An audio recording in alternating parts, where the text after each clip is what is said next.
Principios de corriente alterna, parte 2. La energía eléctrica entra a la casa, pasa por el medidor y luego por el switch. El voltaje está presente en los contactos instalados, cuya conexión se realiza en paralelo. Esto quiere decir que el mismo voltaje de 127 volts más menos 10% está presente en cualquiera de ellos y su punto de conexión es el mismo. Además, la corriente varía de acuerdo a la carga.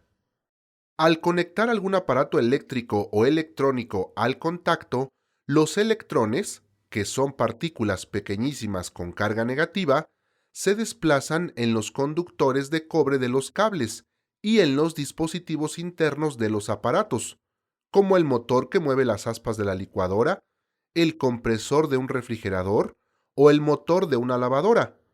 Este flujo de electrones también se da cuando un dispositivo electrónico está funcionando gracias a una fuente de alimentación interna, como una pila. El flujo de electrones viaja en un sentido y luego en el otro, debido a los cambios de voltajes. A este flujo se le conoce con el nombre de corriente eléctrica y su intensidad se mide en amperes. El flujo aumenta o disminuye en función del aparato conectado. Calentar una plancha requiere mayor intensidad de corriente que un foco. Un foco demanda menos de 1 amper de corriente, mientras que una plancha demanda más de 10 amperes. La plancha y el horno de microondas son los dispositivos domésticos que requieren mayor corriente.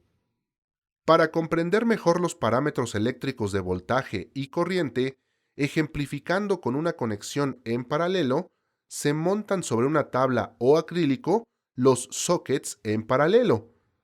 El cable rojo de fase se conecta al tornillo de la terminal pequeña de la clavija.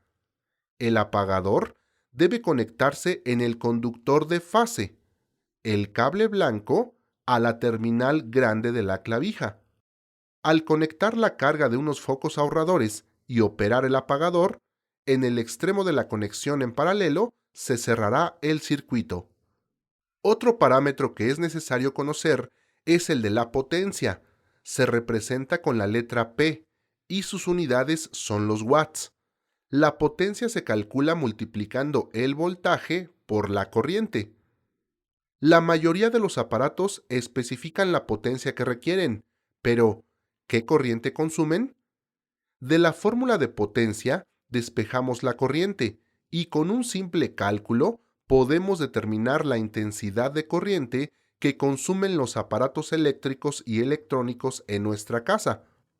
En el caso de un foco ahorrador de 13 watts, el consumo de corriente es menor a 1 amper. Para el de la plancha es de 10 amperes. Esto es más de 50 focos ahorradores prendidos al mismo tiempo, y una televisión consume 1.18 amperes. Esto es aproximadamente lo que consumen 10 focos ahorradores encendidos al mismo tiempo. Recuerda que la energía utilizada en los equipos de tu casa fue generada a kilómetros de distancia y sus parámetros son voltaje, corriente, potencia y frecuencia.